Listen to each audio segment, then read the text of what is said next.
అందరికీ నమస్కారాలు.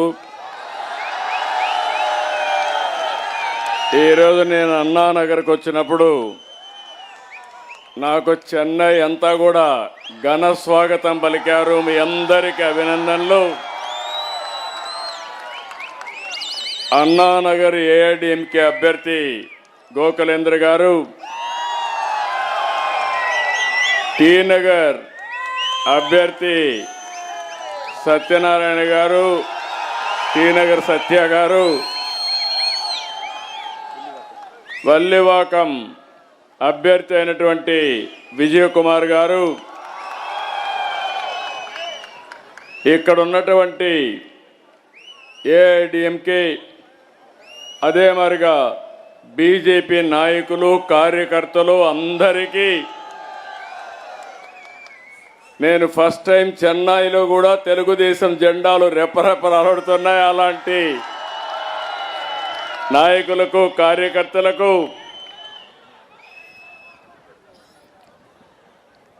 அனைவருக்கும் வணக்கம். என் அன்பான தமிழ்நாடு மக்களே, உங்களுடன் என் பெருங்கநாந்தில் இங்கே இருப்பது ரொம்பவே சந்தோஷம். மாற்றத்தை கொண்டு வர வேண்டும் என்ற ஆர்வம் உங்களும் தெரிகிறது. கவலை படாதீங்க, இன்னும் 15 డేస్ మట్టుందాన్. ఈరోజు ఇక్కడికి వచ్చినప్పుడు మీ అభిమానం చూస్తే ఎప్పుడు కూడా తెలుగు తమిళ్ ఇద్దరు కూడా అన్నాదమ్ముల మారిగా పాలు నీళ్లు మారి కలిసిపోతూ ఉంటాం. తమిళనాడు అంటేనే ద్రవిడ సంస్కృతి, పల్లవ, చేర, చోళ, పాండ్య వంటి రాజవంశాలన్నీ ఇక్కడ పాలించారు. ఒక గొప్ప సంస్కృతి ఉండే నగరం ఈ చెన్నై నగరం అని చెప్పి కూడా నేను మీకు తెలియజేస్తున్నా. అన్ని భాషల్లో కల్లా తెలుగు అంటే, తమిళం అంటే మీకు చాలా అభిమానం. ఎంత అభిమానం అంటే ప్రపంచంలో ఏ భాషకు లేని ఆదరణ తమిళ్ భాషకు ఉంది. అది మీ అందరి అభిమానం. ఇంకొక పక్క మిమ్మల్ని చూస్తే బ్రిటిష్ వారి పీరియడ్లో మొత్తం కూడా సౌత్ ఇండియా అంతా ఇక్కడే ఉండేవాళ్ళం. అది చూసిన తర్వాత ఎన్టీ రామారావు గారు ఇండిపెండెన్స్ రాకమునిపే ఇక్కడికి వచ్చి ఈ గడ్డ పైన రాణించి ఒక మహానాయకుడైన విషయం మీరందరూ గుర్తుపెట్టుకోవాలి. ఆ తర్వాత ఆంధ్రప్రదేశ్ రాష్ట్రానికి ఒక రాజకీయ నాయకుడిగా, ఒక మహోనాయకుడిగా అయ్యాడు. ఆయన ఇక్కడ నీళ్లు తాగాడు, మీ రుణం తీర్చుకున్నాడు. ఆ రోజు ఎంజీఆర్ అదే మరి ఎన్టీఆర్ ఇద్దరు కలిసి చెన్నై నగరానికి దాహం తీర్చాలని తెలుగు గంగ తీసుకొచ్చిన ఘనత ఎంజీఆర్ ఎన్టీఆర్కే దక్కింది. అదే సమయంలో నేను కూడా ఇక్కడే పెళ్లి చేసుకున్నా. నా పెళ్లి కూడా ఇక్కడే జరిగింది. నాకు మళ్ళా ఈరోజు నా పుట్టిన రోజు కూడా ఇక్కడికి వచ్చి మిమ్మల్ని అందరినీ అడుగుతున్నాను ఓటేయమని. దీనికి ఒక ప్రాముఖ్యత ఉంది. మీరందరూ గుర్తుపెట్టుకోవాల్సింది, అన్ని నాగరికతలో కూడా ఎంతో ముందుండే తమిళనాడులో చాలామంది పెద్దవాళ్ళందరూ కూడా మీరు చూస్తే ఈ గడ్డపైనే పుట్టారు. కన్నగి, తిరువళ్ళార్, కంబన్, సుబ్రహ్మణ్య భారతి, సివి రామన్, సర్వేపల్లి రాధాకృష్ణన్, శ్రీనివాస్ రామానుజన్, కడాను స్వామినాథన్, అబ్దుల్ కలాం ఈ దేశానికే ఒక అధ్యక్షుడయ్యాడు. అబ్దుల్ కలాంని ఎంపిక చేయడంలో నా పాత్ర కూడా ఉంది. దానికి నేను గర్వపడుతున్నాను.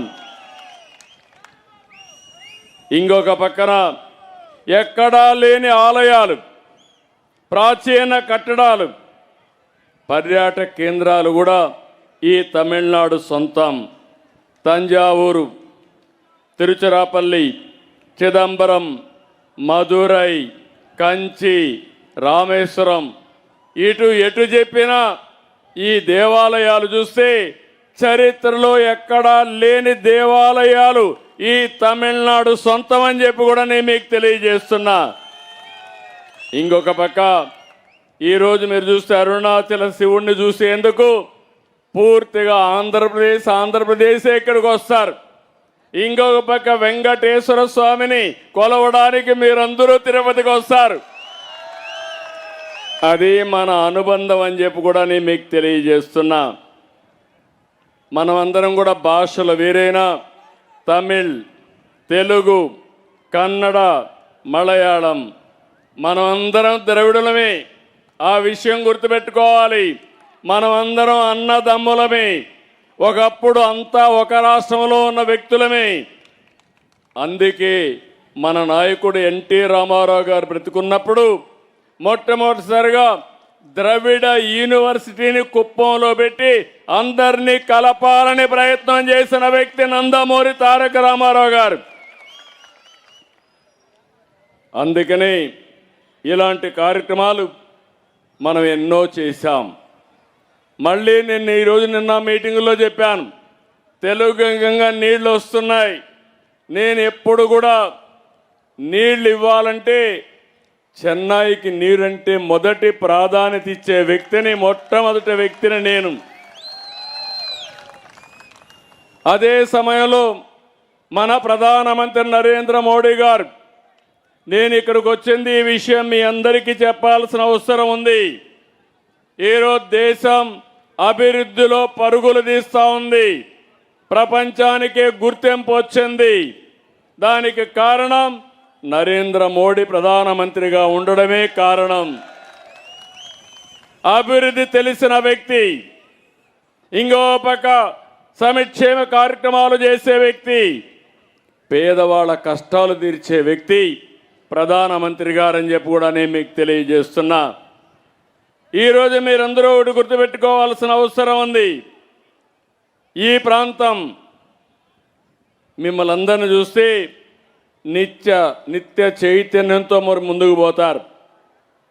ఈ పార్టీ సిద్ధాంతం కూడా అన్నాదురై పెట్టింది కాంగ్రెస్కి వ్యతిరేకంగా పోరాడడానికి డిఎంకే పార్టీని పెడితే, ఈరోజు ఆ పార్టీ డిఎంకే పార్టీ పోయి కాంగ్రెస్లో కలిసిపోయే పరిస్థితి వచ్చింది. వారికి సపోర్ట్ చేసే పరిస్థితికి వచ్చారు. ఇంకొక విషయం కూడా గుర్తుపెట్టుకోవాల్సిన అవసరం ఉంది. మీరు నిన్న ఒక సంఘటన జరిగింది పార్లమెంట్లో. తమిళనాడులో చర్చ జరగాలి, దక్షిణ భారతదేశంలో చర్చ జరగాలి. మహిళలకు రిజర్వేషన్లు ఇవ్వడం 30 సంవత్సరాల నుంచి పోరాడుతున్నాం. 1996లో యునైటెడ్ ఫ్రంట్లో దేవేగౌడ గారు ప్రధానమంత్రిగా ఉంటే నేను దానికి కన్వీనర్గా ఉండి మహిళలకు రిజర్వేషన్లు పెట్టాలని బిల్లు తీసుకొచ్చాం. అప్పుడు కాంగ్రెస్ వ్యతిరేకించారు. ఆ తర్వాత మీరు చూస్తే బీజేపీ వస్తానే వాజ్పేయి గారు 3 సార్లు పెట్టారు, 3 సార్లు వ్యతిరేకించారు. 2009-10లో మళ్ళీ కాంగ్రెస్ అధికారంలో యూపీఏ ఉంటే బిల్లు పెడితే రాజ్యసభలో పెట్టినప్పుడు బీజేపీ సహకరించి పాస్ చేశారు. లోకసభలో ఆ బిల్లు పాస్ కానియకుండా కాంగ్రెస్ అడ్డుపడే పరిస్థితికి వచ్చారు. ఇప్పుడు నరేంద్ర మోడీ గారు 2023లో మహిళలకు రిజర్వేషన్లు పెట్టాలని పార్లమెంట్లో బిల్లు పాస్ చేశారు. మళ్ళీ ఆలోచించారు, తొందరగా పెట్టాలి, 29లోనే బిల్లు అమలు చేసి మా ఆడబిడ్డలకు రిజర్వేషన్లు ఇవ్వాలనే ఉద్దేశంతో మోడీ గారు ముందుకెళ్లారు.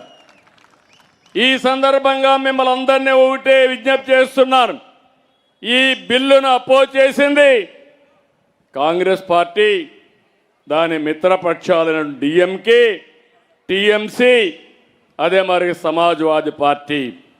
నేను అడుగుతున్నా, ఈ ప్రాంతంలో ఉండే మహిళలందరూ ఆలోచించాలి. మీ ఇంటికి డిఎంకే వచ్చినా కాంగ్రెస్ వచ్చినా నిలదీయాలి.